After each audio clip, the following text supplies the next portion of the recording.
Hello नमस्ते दोस्तों, कैसे हो आप लोग। I hope you are doing great. पिछले कुछ टाइम से मैं वीडियोस डाल नहीं पा रहा था बिकॉज मेरी एग्जाम्स वगैरह थी, मास्टर का फाइनल टर्म था, सो इसके लिए बहुत सारी चीज़ें चल रही थी। But now I am back.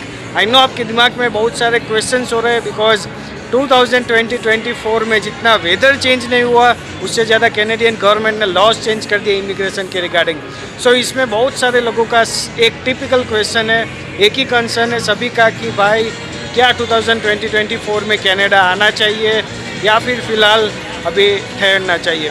So guys, सबसे पहली बात अभी जो सिनेरियो है, सबसे पहले मैं आपको बताता हूँ अभी यहाँ पे सिनेरियो कैसा है। यहाँ पे जॉब के रिलेटेड सिनेरियो कैसा है, हाउसिंग रेंट मार्केट कैसा है, इन्फ्लेशन कैसा है। आप सभी को पता है इन सब में बहुत ही ज़्यादा बढ़ावा आ चुका है, रेंट स्काई रॉकेटेड है। अभी यहाँ पे इन्फ्लेशन जो प्राइसेस पहले थी जब मैं आया था 2 साल पहले उसके मुकाबले अभी बहुत ज़्यादा बढ़ गई है। अभी इन्फ्लेशन फॉर श्योर बहुत ही ज़्यादा है। अभी हाउसिंग क्राइसिस बहुत ज़्यादा है, रेंट्स बहुत ज़्यादा, ऑलमोस्ट 1.5 to 2 टाइम्स हो चुके हैं रेंट। इसके साथ ही साथ जॉब में इतना जो चेंज आना चाहिए, जनरली क्या होता है जितना इन्फ्लेशन होता है उतना उनके जो वेजेस होते हैं, जो उनकी तनख्वाह होती है उसमें इतना सामने चेंज आ जाता है तो इतना इश्यू नहीं आता है। लेकिन यहाँ पे मिनिमम वेजेस जो है वो उसमें ज़रा भी चेंजेस नहीं हुआ, स्पेशली अल्बर्टा में जो पहले था वही चल रहा है, 15 के 15 ही दे रहे हैं अभी। ऐसे में डेफिनेटली अगर आप यहाँ पे आ रहे हो तो आपको एक थोड़ा सा जो वो फाइनेंस बेनिफिट होता है वो नहीं मिलने वाला है। लेकिन ये सब बात तब आती है जब आपके पास जॉब हो। अभी जॉब का भी ऐसा सीन है कि भाई वेज बढ़े नहीं है और जॉब जो मिनिमम वेज वाली है वो भी बहुत कम मिल रही है। मेरे जो अभी बहुत सारे दोस्त हैं जो कि अभी बहुत ही रिसेंटली आए हैं वो बहुत ही ज़्यादा डिफ़िकल्टी फेस कर रहे हैं जॉब ढूंढने में। मैंने 1-2 वीडियो पहले भी बनाए कि ऐसे में अगर आपको जॉब चाहिए तो क्या क्या आप टिप्स एंड ट्रिक्स यूज़ कर सकते हो। लेकिन यहाँ पे लिटरली 1-1 किलोमीटर लंबी लाइन लगी थी जब कैलगरी सिटी का जो ऑफिशियल जॉब फेयर होता है तब। एंड मेरे पास वॉलमार्ट के लिए भी बहुत सारे लोग आते हैं कि भाई जॉब का लगा दो या फिर कहीं पे रेफरेंस से हो जाए या फिर कुछ जुगाड़ हो सकता है, बिकॉज 3-3, 4-4 महीने से लोग घर पे बैठे हुए हैं। ऐसे में क्या कोई मतलब बनता है आने का या फिर स्पेसिफिकली किन लोगों के लिए बनता है। ऐसे में एक जनरलाइज स्टेटमेंट देना बहुत ही ज़्यादा मुश्किल हो जाता है। एंड वो अगर कोई दे रहा है तो वो गलत है, क्योंकि किसी के लिए अभी भी फ़ायदेमंद है, किसी के लिए अभी इतना बेनिफिशियल नहीं है। आइए सबसे पहले मैं बात करता हूँ डिफरेंट सेगमेंट की। कि पहले तो मैं डिवाइड कर देता हूँ, एक कोई बच्चा है जो 12th के बाद आने वाला है एंड दूसरा कोई है जो बीटेक या फिर बैचलर्स के बाद आने वाला है। अगर आप 12th के बाद सोच रहे हो आने का, तो जैसे मैंने पूरा पॉडकास्ट शूट किया है यहाँ पे, अभी 12th के बाद आने में इतना मज़ा नहीं है बिकॉज आपके लिए बहुत ही ज़्यादा परेशानियाँ खड़ी होगी जब आप यहाँ पे आ जाओगे, जब आप अपना CRS स्कोर बनाओगे, जब आप PR लेने बैठोगे तब आप सर पे हाथ डाल के बैठ जाओगे कि भाई मैं क्यों आया 12th के बाद, बिकॉज आपके स्कोर होने वाले नहीं है अभी ऐसे जो माहौल है उसमें। अगर आप 12th के बाद आ रहे हो तो भाई बहुत ही ज़्यादा कॉशियस, या फिर कोई श्योर शॉट अगर आपके पास कोई PR होने का रास्ता है तो ही आना। जनरलाइज सिचुएशन में 12th के बाद आना अभी एडवाइजेबल नहीं है, अभी अवॉइड करना 12th के बाद आना। अभी बीटेक के बाद भी बहुत सारे लोग होते हैं, बहुत सारे सबसेट होते हैं। जैसे कि कोई बंदा Tier 1 कॉलेज से बीटेक करके बैठा है, कोई बंदा Tier 2 से, कोई बंदा Tier 1 कॉलेज के बाद कोई अच्छी जॉब कर रहा है और वो सोच रहा है आने का।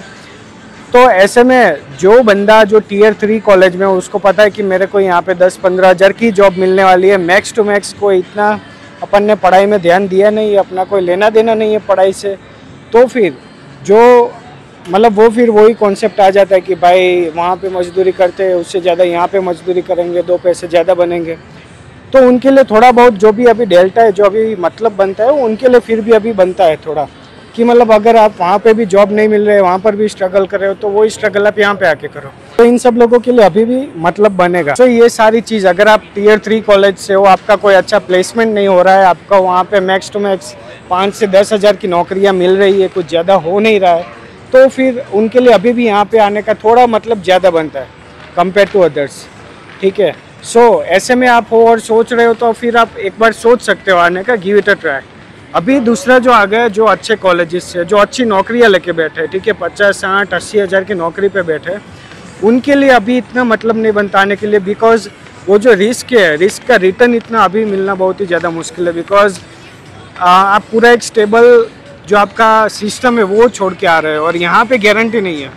अगर आपको इच्छा है आने की और आना ही है तो फिर आप रुक जाइए थोड़े साल, 2-3 साल वेट कर लीजिए, वहाँ पे एक्सपीरियंस ले लीजिए। वो एक्सपीरियंस आपको बिलीव में बहुत ही ज़्यादा हेल्पफुल रहेगा। तो वो आप जो वैल्यूएबल एक्सपीरियंस है वहाँ का वो ले लीजिए। वो लेने के बाद है अभी 2-3 साल आप ठहर जाइए, सिचुएशन को थोड़ा ठंडा होना दीजिए, क्योंकि यहाँ पे आके फिर आपको बहुत ही ज़्यादा डिफ़िकल्टीज फेस करनी पड़ेगी। सो अगर आप वो क्लास में हो जो अगर आप एक स्टेबल अभी आपकी सिचुएशन अगर स्टेबल है तो फिर आप रिस्क मत लीजिए अभी, बिकॉज वो वर्थ इट नहीं है रिस्क लेने का। ठीक है, मेरे बहुत सारे फ्रेंड है जो कि बहुत अच्छी कंपनीज में है, वो मेरे को पूछते हैं कि भाई मैं क्लियरली बोलता हूँ भाई अभी रुक जाओ। ठीक है, अभी कोई इतना मतलब बनता नहीं है यहाँ पे आने का, प्रोवाइडेड कि आप वहाँ पे स्टेबल सिस्टम है और आपका ग्रोथ भी है। मतलब आप ऐसी कंपनी में हो जो आपको पता है 2-3 साल के बाद आपकी सैलरी में इतना बढ़ावा होने वाला है, बिकॉज अभी इंडिया में जिस हिसाब से ग्रोथ है वो तो ग्रोथ यहाँ पे हो ही नहीं रहा है। ठीक है, वो ग्रोथ यहाँ पे आप भूल ही जाओ, एक्सपेक्ट ही मत करो। सो अगर आपका ऐसा सीन है तो फिर आप रुक जाए। एंड इसके साथ अभी एक थर्ड कैटेगरी ऑफ पीपल भी होते हैं जो कि कुछ उटपटांग तरीक़ों से सेटिंग करके यहाँ पे आ जाते हैं। ठीक है, तो फिर भाई उन लोगों के लिए तो भाई आप रिस्क मत ही लो, अभी जॉब्स है नहीं जितना कि वो रिस्क लेते हैं। बहुत कुछ एजेंट का सेटिंग होता है, बहुत सारे गफले होते हैं, भाई आप रहने दो अभी, ऐसे में बिल्कुल ही अच्छा नहीं। बिकॉज एक चीज़ आप लॉजिकली समझो कि जब गवर्नमेंट को चाहिए होता है ना लोग, तो फिर वो क्या करते हैं, उनको सब पता होता है कौन कैसे आ रहा है, उनको सब पता है ये सब हो रहा है, वो अलाउ करते हैं क्योंकि उनको ज़रूरत है। अभी आप सोचो हो क्या रहा है, उनको इतना ज़्यादा लोग आ रहे हैं कि उनको ऐसे ज़रूरत नहीं है, तभी वो बहुत ही सेग्रीगेट कर रहे हैं बेस पे कि कौन यहाँ पे किसके लिए आ रहा है। ठीक है, मास्टर्स के लिए ज़्यादा मास्टर्स के लिए यहाँ पे बहुत सारे ज़्यादा बेनिफिट्स अभी भी रखे गए हैं। एंड जो कॉलेज डिप्लोमा है उसका थोड़ा कम बेनिफिट है। पब्लिक प्राइवेट पार्टनरशिप वालों को तो वर्क परमिट ही नहीं दे रहे। सो आप एक चीज़ समझ लो कि उनको सेटिंग वाले या फिर वो लोग बहुत ही कम चाहिए, अभी उनको चाहिए ही नहीं। सो अगर आप ऐसा कुछ करके आने की सोच रहे हो तो भाई बिल्कुल मत आना। ठीक है, यहाँ पे आने के बाद पछताओगे, आपको लग जाएगा यहाँ आने के बाद आप जंग जीत गए हो, लेकिन आपकी जंग यहाँ आने के बाद शुरू होगी, कहीं के नहीं रहोगे। ठीक है, सो आप बहुत ही ज़्यादा सोच समझ के डिसीजन लीजिए 2020-24 में। पहले जैसा नहीं है कनाडा, 2-3 साल यहाँ पे सेटल होने दो, सिचुएशन जो है उसके बाद आप डिसीजन लेना। So guys that's all for this video. In depth में वीडियोस बाद में लाने वाला हूँ पर्टिकुलर टॉपिक्स के बारे में, क्या क्या चेंजेस आए, क्या क्या अपडेट्स आए, किसको फ़ायदा हो रहा है, किसको नुकसान हो रहा है, कौन से वो लोग हैं जिसको गवर्नमेंट प्रमोट करना चाहती है, जिसको यहाँ पे बुलाना चाहती है, कौन से वो लोग जिसको वो थोड़ा कम यहाँ पे बुलाना चाहती है, इन सब के बारे में इन डिटेल में बात करने वाले।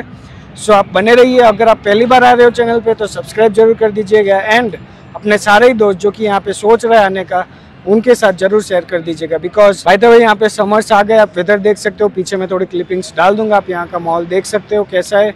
सी you all in next video, till then take care, bye bye.